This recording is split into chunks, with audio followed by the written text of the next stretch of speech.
రూపాయలతో రోడ్లు ట్రైన్లు వేసుకున్నాం. మళ్ళీ ఇంకో 1,50,00,000 ఆల్రెడీ శాంక్షన్ ఇచ్చాం. తొందరలో ఏదైతే పెద్ద గ్రామం, ఇది కోరంగి గ్రామం అన్నది 10,000 దాటున్న పెద్ద గ్రామం. మరి ఈ గ్రామానికి అభివృద్ధి చేయవలసింది చాలా ఎక్కువ ఉంది. అదేవిధంగా మా రామలక్ష్మి గారు చెప్పినట్టుగా ఆ బ్రిడ్జి కూడా గతంలో 2014 ఎమ్మెల్యే అయినప్పుడు ఆ బ్రిడ్జి కూడా ప్రపోజల్ పెట్టాం. అప్పటికి పశువులంక బ్రిడ్జి పిల్లలు నావ దాటినప్పుడు పిల్లలు చనిపోతే చంద్రబాబు నాయుడు గారి దగ్గరికి వెళ్ళి ఆ బ్రిడ్జి ఇమీడియట్గా కట్టాలని చెప్తే అప్పుడు 36 కోట్లు శాంక్షన్ ఇవ్వడం. ఆ బ్రిడ్జి బుక్ చేసుకుని తప్పకుండా తర్వాత ఈ బ్రిడ్జికి ట్రై చేస్తానని చెప్పాను.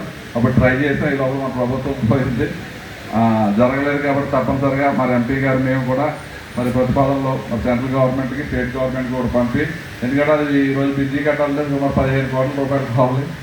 ఎందుకంటే మనం ఇప్పుడు చాలా ఆర్థిక లోటులో ఉన్నాం. అయినా కానీ ఎలక్షన్స్ ముందు మన కూటమి ప్రభుత్వం ఏదైతే హామీలు ఇచ్చిందో అవన్నీ కూడా మాట తప్పకుండా బ్రహ్మాండంగా ఈ దేశంలో ఏ రాష్ట్రంలోనూ చేయనటువంటి సంక్షేమాన్ని సమర్థవంతంగా చంద్రబాబు నాయుడు గారు, పవన్ కళ్యాణ్ గారు ఇచ్చిన మాట ప్రకారం చేస్తున్నారు. ఎందుకంటే మొన్న మహిళలందరికీ మనం బస్సు ప్రయాణం ఇచ్చి తెచ్చాం. మరి బస్ స్టాండ్లో చూస్తుంటే మహిళలందరూ కూడా మంచి చీర కట్టుకుని మంచి మేకప్తో మా చుట్టాలింటికి కానీ అసలు బస్సులు ఖాళీ ఉండలేదు. మగవాళ్ళు కూడా ఎక్కడ ఖాళీ లేకుండా బస్సులు బ్రహ్మాండంగా 5 కోట్ల మంది పైన ఇప్పుడే ప్రయాణం చేశారు.